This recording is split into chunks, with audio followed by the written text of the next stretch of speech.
मराठी, ते धडक ते धडक. सांगता येईना आणि सहनही होईना शौचा वाटे रक्तस्राव, वेदना, वारंवार शौचास होणे हा मूळव्याध तर नाही ना?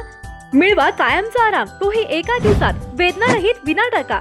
मूळव्याधीवर औषधोपचाराबरोबर लेझर व इंजेक्शनची खास सुविधा देणारे विट्यातील पहिलेच हॉस्पिटल डॉक्टर बंडगर यांचे मूळव्याध स्पेशालिटी हॉस्पिटल, अनुराज हॉस्पिटल शेजारी, एससी स्टँडच्या बाजूला, खानापूर रोड, विटा. ईश्वरपुरातील नराधमांच्या कृत्याने सांगली जिल्हा हादरून गेलाय. 2 नराधमांनी एका शाळकरी मुलीवर बलात्कार केल्याची धक्कादायक घटना समोर आली आहे. उसाच्या शेतात नेऊन जीवे मारण्याची धमकी देत या नराधमांनी शाळकरी मुलीवर बलात्कार केलाय. माणुसकीला काळीमा फासणाऱ्या या घटनेनंतर परिसरात मोठी खळबळ उडाली आहे. या प्रकरणातील संशयित आरोपी ऋतिक महापुरे आणि आशिष खांबे यांना पोलिसांनी ताब्यात घेतलंय.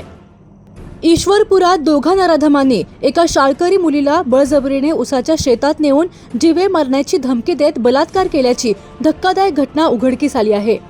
या घटनेमुळे संपूर्ण सांगली जिल्हा हादरून गेला आहे. या घटनेबाबत अधिक माहिती अशी की ईश्वरपुरात खून, बलात्कार अशा घटनांची मालिका सुरू झाली आहे. 2 दिवसांपूर्वीच कुटुंबाला ठार मारण्याची धमकी देऊन अल्पवयीन मुलीवर बलात्कार केल्याप्रकरणी हुबालवाडीच्या तरुणाला अटक करण्यात आली होती. त्यानंतर शहरातील एका गरीब कुटुंबातील शाळकरी मुलीला उसाच्या शेतात नेऊन बलात्कार केल्याची धक्कादायक घटना समोर आली आहे. ईश्वरपुरातील ऋतिक दिनकर महापुरे वय 27 आणि आशिष जयवंत खांबे वय 26 या 2 नराधमांनी शहरातील एका अल्पवयीन तरुणीला दुचाकीवर बसवून सांगली रस्त्यावरील तुजारपूर फाटा परिसरातील उसाच्या शेतात नेले होते. संबंधित शाळकरी मुलीने आरडाओरडा केला असता तिला जीवे मारण्याची धमकी देत ऋतिक महापुरे आणि आशिष खांबे या 2 संशयितांनी तिच्यावर बलात्कार केला. धक्कादायक बाब म्हणजे बलात्कार केल्यानंतर संशयितांनी मुलीला विवस्त्र अवस्थेत सोडून घटनास्थळावरून पलायन केले.